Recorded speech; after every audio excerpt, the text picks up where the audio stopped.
बाहर मर्डर किया गया, अंदर लाकर रखा गया। एक थ्योरी ऐसी है कि अंदर जो थे, अंदर में जो उसके रूम में वहां पर जो साथ में थे, उन लोगों के माध्यम से ये गेम कराया गया। हाँ, उन्होंने सही बात, उन्होंने स्पष्ट आरोप लगाया।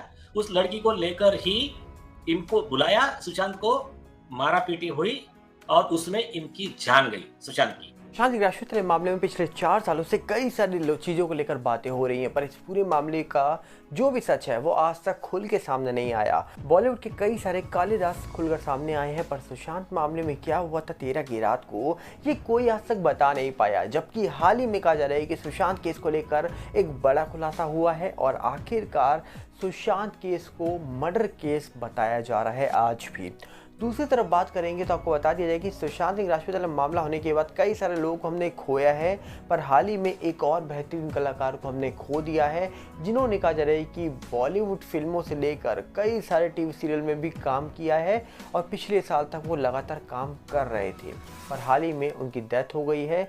रीज़न क्या है आपको सब कुछ बताएंगे डिटेल में, पर सबसे पहले आपसे अपील करेंगे अगर आप इस चैनल के अंदर नए हो तो वीडियो को लाइक करना, वीडियो को शेयर करना, चैनल को सब्सक्राइब करना बिल्कुल मत भूलना। यहाँ पर अगर हम बात करें तो आपको बता दिया जाए कि सुशांत मामले में पिछले 4 सालों से आपने कई सारी चीज़ों को लेकर बातें सुनी होंगी कि इस मामले में ये हुआ वो हुआ। कई सारे लोगों ने बड़े बड़े नेता से लेकर अभिनेताओं के नाम लिए इस पूरे मामले में।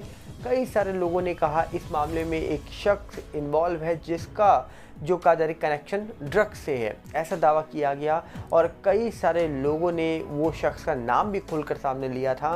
पर आज तक जो इस पूरे मामले में जांच कर रही एजेंसी है उन्होंने खुलकर कोई भी बात सामने नहीं रखी है। जबकि कहा जा रहा है कि एक्स ऑफिसर जो एनके सूद जी थे उन्होंने भी इस पूरे मामले में अंडरवर्ल्ड तक का हाथ बता दिया था।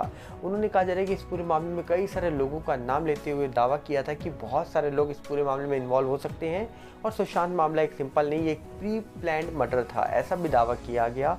और सिटीजन कोर्ट ऑफ इंडिया के अंदर भी इस पूरे मामले को लेकर चर्चा हुई थी, जहाँ पर नीलेश ओझा जी जो जज हैं वहाँ के, कहा जा रहा है कि उन्होंने भी अपनी राय सामने रखी, उन्होंने कई लोगों की दलीलें सुनी, उसके बाद अपना पक्ष भी उन्होंने सामने रखा, जिसके बाद उम्मीद थी कि अब इस पूरे मामले का कहीं ना कहीं कंक्लूजन निकल आएगा, कहीं ना कहीं अब ये मामला सॉल्व हो जाएगा, पर ऐसा हुआ नहीं।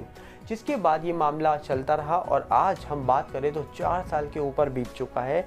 लगभग कहा जा रहा है कि 4 साल 2-3 महीनों के ऊपर बीत गए हैं, पर अभी तक कहा जा रहा है कि इस पूरा मामले में कोई खबर निकल के नहीं आई। अभी भी ये मामला पेंडिंग है। सोचिए, लगभग कहा जा रहा है कि अगर 4 साल बीत जाएं और एक बड़ा सुपरस्टार जो हमारे बीच नहीं है उनका मामला पेंडिंग रहे, तो सवाल यही है कि या तो मामले में कुछ नहीं था या तो मामले में बहुत कुछ था और जिसने किया उसका नाम सामने नहीं आएगा। और हाल ही में ऐसे ही एक शख्स ने दावा किया है कि भैया जो मेन इस पूरे मामले में का जा रही कल्प्रिट है वो ना पकड़ा जाएगा ना सामने आएगा। और अभी इलेक्शंस आ रहे हैं तो फिर से मामला खुलेगा और हो सकता है फिर से कुछ लोगों को पकड़ा जाए इस पूरे मामले के अंदर, ऐसा भी दावा उन्होंने किया है।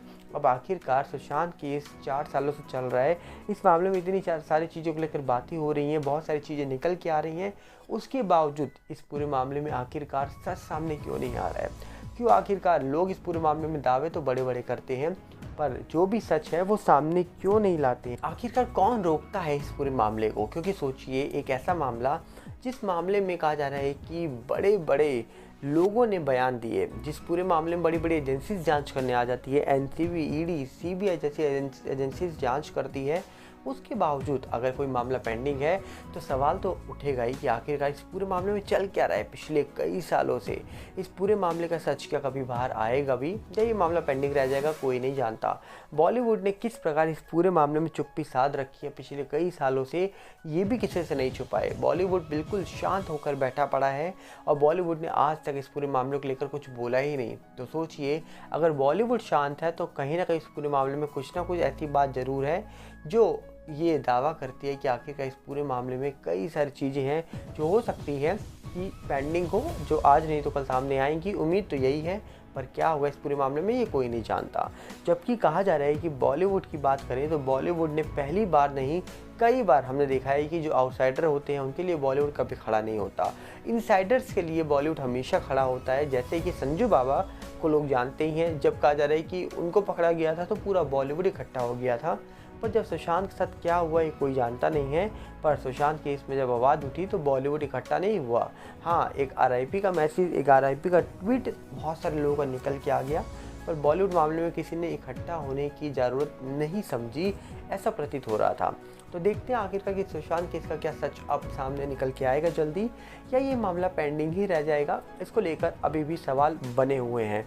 इसी तरफ अगर हम बात करें तो बॉलीवुड में सुशांत के होने के बाद कई सारे लोगों को हमने जाते हुए देखा, कई सारे लोगों को कहा जा रहा है कि इस दुनिया को अलविदा कहते हुए देखा है। पर हाल ही में एक बहुत बड़ी कलाकार जिन्होंने दुनिया को अलविदा कहा, उनकी उम्र कहा जा रहा है कि 88 साल थी।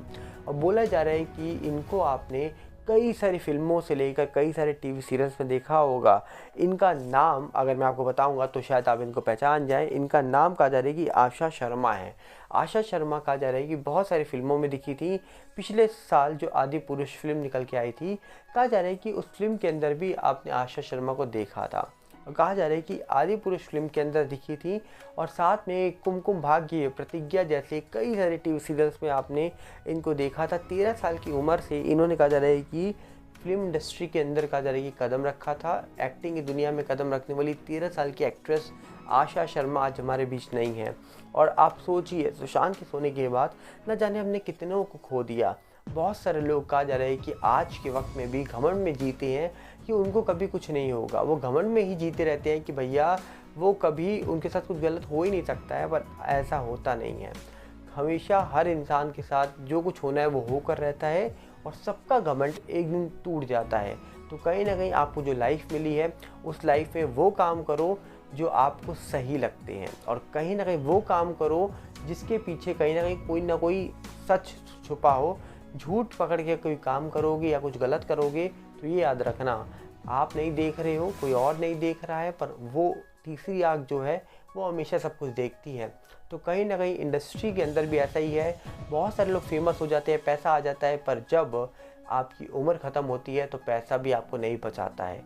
पर हमने इंडस्ट्री में ऐसे कई सारे लोगों को जाते हुए देख लिया जिन्होंने बहुत अच्छा काम करा था। जैसे आशा शर्मा हैं, इन्होंने इंडस्ट्री में बहुत अच्छा काम करा। इनको हमेशा हम माँ के रोल में देखा करते थे और कहीं ना कहीं इन्होंने बहुत अच्छा काम किया है। दादी के रोल में भी ये काम करा करती थी, पर आज फिलहाल ये हमारे बीच नहीं है। तो आप क्या कहना चाहेंगे? कमेंट बॉक्स आपके लिए खुला है, मिलेंगे बहुत जल्दी।